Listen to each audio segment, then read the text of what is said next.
নমস্কার। চলুন আজ একটা দারুণ যাত্রায় বের হওয়া যাক।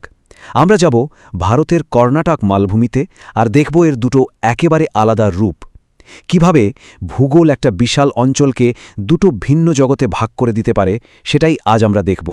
তো মনে প্রশ্ন আসতেই পারে, তাই না, যে কর্ণাটক মালভূমির এই যে দুটো ভিন্ন রূপের কথা বলছি সেগুলো আসলে কি? চলুন এই রহস্যেরই সমাধান করা যাক। উত্তরটা কিন্তু বেশ সহজ, আবার গভীরও। একটা হলো উঁচু নিচু ঢেউ খেলানো পাহাড়ি এলাকা, আর অন্যটা হলো বেশ অনেকটাই সমতল।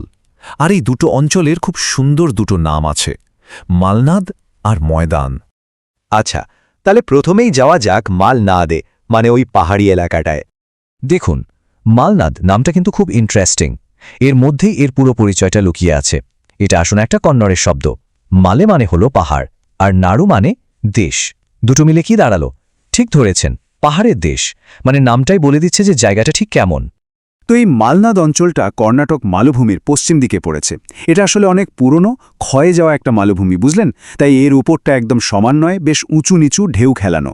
এখানকার পাহাড়ের চূড়াগুলো বেশ গোলগাল, আর তার মধ্যে সবচেয়ে উঁচু হলো মুলানগিরি। আর মাটি ওটা মূলত লালচে রঙের, কারণ এটা গ্র্যানাইট আর নিসের মতো বহু পুরনো পাথর থেকে তৈরি হয়েছে। মালনাদের সবচেয়ে বড় পরিচয় কি জানেন? এর উচ্চতা। এই অঞ্চলটা গড়ে সমুদ্রপৃষ্ঠ থেকে 600 মিটারেরও বেশি উঁচু। আর ঠিক এই কারণেই জায়গাটা এত পাহাড়ি, এত স্বতন্ত্র। আর এই যে এত উঁচু, তার একটা দারুণ ফলও আছে। এখানে বৃষ্টি হয় প্রচুর, আর সেই বৃষ্টির জন্যই এখানে কফি, চা, গোলমরিচ, এলাচের মতো দামি সব ফসলের চাষ হয়। এখানেই শেষ নয়, এই এলাকাটা কিন্তু লোহা, ম্যাঙ্গানিজ, বক্সাইটের মতো খনিজ সম্পদেও একদম ভরপুর। আচ্ছা, মালনাদের পাহাড় তো অনেক দেখা হলো। চলুন এবার একটু পূর্ব দিকে যাওয়া যাক। পাহাড় থেকে সোজা নেমে যাব আমরা, দেখব ময়দানের বিশাল সমতল ভূমি। ময়দান হল মালনাদের ঠিক উল্টো ছবিটা। এটা কর্ণাটক মালভূমির পূর্ব দিকের অংশ, আর এটা প্রায় পুরোটাই সমতল। হালকা একটু ঢেউ খেলানো ভাব আছে, কিন্তু পাহাড়ি একদমই নয়। মজার ব্যাপার হলো, ময়দানও কিন্তু সেই গ্র্যানাইট আর নিস পাথর দিয়েই তৈরি। কিন্তু এর একটা বিশেষত্ব আছে। এই বিশাল সমভূমির মাঝে হঠাৎ হঠাৎ দেখবেন কিছু নিচু একা একা দাঁড়িয়ে থাকা টিলার মতো পাহাড়। এগুলোকে বলে মোনাদনক। আর মাটির ক্ষেত্রেও এখানে একটা বৈচিত্র্য আছে। লাল মাটি তো আছেই, তার সাথে লাভা থেকে তৈরি হওয়া খুব উর্বর কালো মাটিও পাওয়া যায়। আর এই কালো মাটি চাষের জন্য তো এক কথায় অসাধারণ। আর এখানেই মালনাদ আর ময়দানের আসল পার্থক্যটা একদম পরিষ্কার হয়ে যায়। ময়দানের গড় উচ্চতা 600 মিটারের কম, আর এই কম উচ্চতায় একে একটা বিশাল সমতল এলাকা বানিয়ে দিয়েছে। তো যেহেতু জমিটা নিচু আর সমতল, আর মাটিও খুব উর্বর, তাই স্বাভাবিকভাবেই ময়দান একটা বিরাট কৃষি এলাকা হয়ে উঠেছে।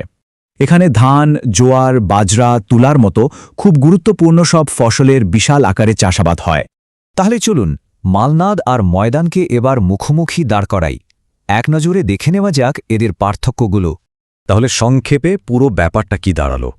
মালনাদ হল পশ্চিমের পাহাড়ি দেশ, আর ময়দান হল পূর্বের সমভূমি। একটার ভূপ্রকৃতি উঁচু নিচু মানে ব্যবচ্ছিন্ন মালভূমি, আর একটা প্রায় সমতল। আর সবথেকে বড় যে পার্থক্য সেটা হলো উচ্চতা। মালনাদ 600 মিটারের উপরে, আর ময়দান তার নিচে। একদম সহজ, তাই না? কিন্তু এই যে এতক্ষণ ধরে আমরা ভূগোল নিয়ে কথা বললাম, উঁচু নিচু সমতল, এগুলো কি শুধু দইয়ের কথা? একদমই না। চলুন দেখি এই ভূগোলটা আসলে ওখানকার মানুষের জীবনকে কিভাবে গড়ে পিঠে দেয়।